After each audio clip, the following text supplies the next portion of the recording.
আসসালামু আলাইকুম, আমন্ত্রণ জানাচ্ছি ফব টিভি নিউজ আপডেটে। সঙ্গে আছে আমি ইমতিয়াজ আহমেদ। শুরুতেই সংবাদ শিরোনাম। আল্লামা সাঈদীকে হত্যার নির্দেশ দিয়েছিল ভারতীয় র, যে কারণে সরকারকে ব্যর্থ বললেন হাসনাত আব্দুল্লাহ। খালেদা জিয়াকে পাক প্রধানমন্ত্রী শাহবাজের চিঠি।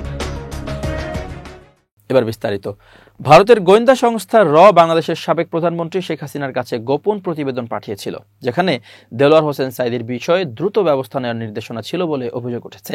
ওই প্রতিবেদনে বলা হয়েছিল, সাঈদীকে যদি দুনিয়া থেকে সরিয়ে না দেয়া হয় তাহলে শেখ হাসিনার সরকার যে কোনো সময় পতনের ঝুঁকিতে পড়বে, কারণ বাংলাদেশের অধিকাংশ মানুষ তাকে ভালোবাসে এবং দলমত নির্বিশেষে তার রয়েছে ব্যাপক জনসমর্থন।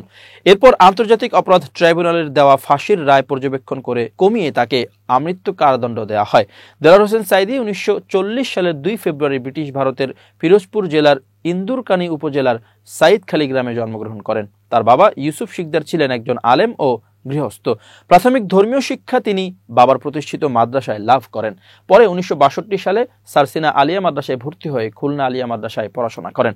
ধর্মীয় শিক্ষা শেষে সাঈদী স্থানীয়ভাবে ব্যবসা শুরু করেন এবং পরবর্তী সময়ে ইসলামিক বক্তা হিসেবে জনপ্রিয়তা অর্জন করেন। 1971 সালে মুক্তিযুদ্ধের সময় তার বয়স ছিল 30 বছর। আন্তর্জাতিক অপরাধ ট্রাইব্যুনাল তাকে মানবতা বিরোধী অপরাধ ও স্বাধীনতা বিরোধিতার অভিযোগে দোষী সাব্যস্ত করে। তবে তার ছেলে মাসুদ সাঈদীর দাবি, তিনি 1971 সালে পিরোজপুরে ছিলেন না, বরং 1969 সাল থেকে যশোরে বসবাস করছিলেন। সাঈদী বাংলা, উর্দু, আরবি ও পাঞ্জাবি ভাষায় দক্ষ ছিলেন এবং ইংরেজি ও ফরাসি ভাষায়ও আয়ত্ত করেছিলেন। তার স্ত্রীর নাম শেখ সালেহা বেগম। তাদের 4 সন্তান।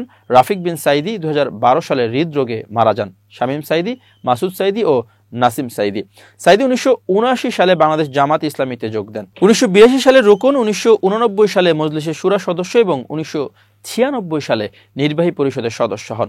2009 সাল থেকে আমৃত্যু তিনি জামাত ইসলামের নায়েবে আমির হিসেবে দায়িত্ব পালন করেন। তিনি 1980 এর দশকের প্রথম দিকে দেশব্যাপী ইসলামিক ওয়াজ মাহফিল ও তাফসির শুরু করেন এবং বক্তব্যের মাধুর্যের জন্য ব্যাপক জনপ্রিয়তা অর্জন করেন। 2010 সালের 21 মার্চ বাংলাদেশ তরিকত ফেডারেশনের মহাসচিব সৈয়দ রেজাউল হক চাঁদপুরের দায়ের করা মামলায় ধর্মীয় অনুভূতিতে আঘাতের অভিযোগ আনা হয়।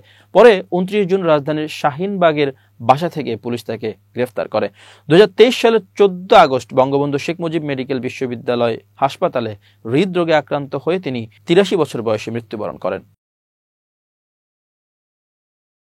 ছাত্র আন্দোলনে আহতদের সুচিকিৎসা দিতে পারে নাই, এটা সরকারের ব্যর্থতা বলে মন্তব্য করেছেন বৈষম্য বিরোধী ছাত্র আন্দোলনের আহ্বায়ক হাসনাত আব্দুল্লাহ।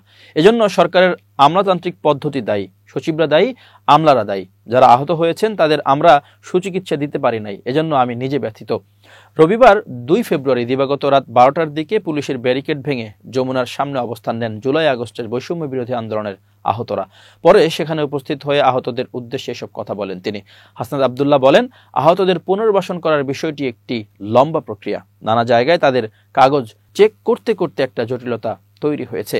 এখানে গ্রুপ উপগ্রুপ তৈরি হয়েছে, এখানে একটা দালাল শ্রেণী তৈরি হয়েছে। এক পক্ষ আরেক পক্ষকে দোষারোপ করছে। কেউ বলছে আমরা অরিজিনাল, আবার কেউ বলছে ওরা ভুয়া। এ ধরনের ঘটনার কারণে সরকার বিব্রত। অবিলম্বে যারা আহত তাদের সুচিকিৎসার জন্য যা যা করা দরকার সরকার দ্রুত সময়ের মধ্যে করবে। আপনাদের এ দাবি আমি সরকারের কাছে জানাচ্ছি। তিনি আরো বলেন, আমাদের হাতে কিছু নেই, আমরা কিছু করতে পারি না। আপনারা যে চিকিৎসা পান না এটা সত্য, এর জন্য দায়ী সরকারের লোকজন। সরকার ভালোমতো তদারকি করতে পারে নাই। বিএনপি চেয়ারপারসন ও সাবেক প্রধানমন্ত্রী খালেদা জিয়াকে চিঠি দিয়েছেন পাকিস্তানের প্রধানমন্ত্রী শাহবাজ শরীফ। গত 31 জানুয়ারি লেখা চিঠিতে খালেদা জিয়াকে বাংলাদেশের রাজনীতির ইতিহাসে বিশাল ব্যক্তিত্ব উল্লেখ করে তার রোগমুক্তি কামনা করেছেন পাক সরকার প্রধান। রোববার বিকালে পাকিস্তান দূতাবাস থেকে বিএনপি চেয়ারপারসনের কার্যালয়ে পত্রটি পাঠানো হয়েছে। চিঠিতে শাহবাজ শরীফ বলেছেন, আমি আপনাকে যখন এই চিঠি লিখছি তখন আপনি আপনার প্রিয়জনদের নিয়ে ভালো আছেন এ প্রত্যাশা করি। আপনার স্বাস্থ্যগত সমস্যার কথা জেনে আমি খুবই উদ্বিগ্ন। আমি আপনার দ্রুত সম্পূর্ণ আরোগ্য কামনা করছি। আপনি বাংলাদেশের ইতিহাসে এক বিশাল ব্যক্তিত্ব। মানুষের কল্যাণে আপনার অবিচল প্রতিশ্রুতি বহু মানুষের কাছে অনুপ্রেরণার উৎস হয়ে থাকবে। আমি আপনার সুস্বাস্থ্য ও কল্যাণের জন্য দোয়া করছি। আপনি, আপনার পরিবার ও সমর্থকদের সঙ্গে আছে পাকিস্তান। সর্বশক্তিমান আল্লাহ সব ধরনের রোগ থেকে আপনাকে মুক্তি দিয়ে সুস্বাস্থ্য দান করুন। উন্নত চিকিৎসার জন্য বর্তমানে যুক্তরাজ্যে অবস্থান করছেন খালেদা জিয়া। গত 7 জানুয়ারি কাতারের আমিরের পাঠানো বিশেষ এয়ার অ্যাম্বুলেন্সে তিনি ঢাকা ছাড়েন। যুক্তরাজ্যে পৌঁছার পর তাকে লন্ডন ক্লিনিকে ভর্তি করা হয়। সেখানে কিছুদিন চিকিৎসা নেয়ার পর যুক্তরাজ্যে অবস্থানরত তার বড় ছেলে বিএনপির ভারপ্রাপ্ত চেয়ারম্যান তারেক রহমানের বাসায় অবস্থান করছেন তিনি। বেগম খালেদা জিয়া ডায়াবেটিস, হৃদরোগ, ফুসফুস, লিভার, কিডনি সহ নানা শারীরিক জটিলতায় ভুগছেন।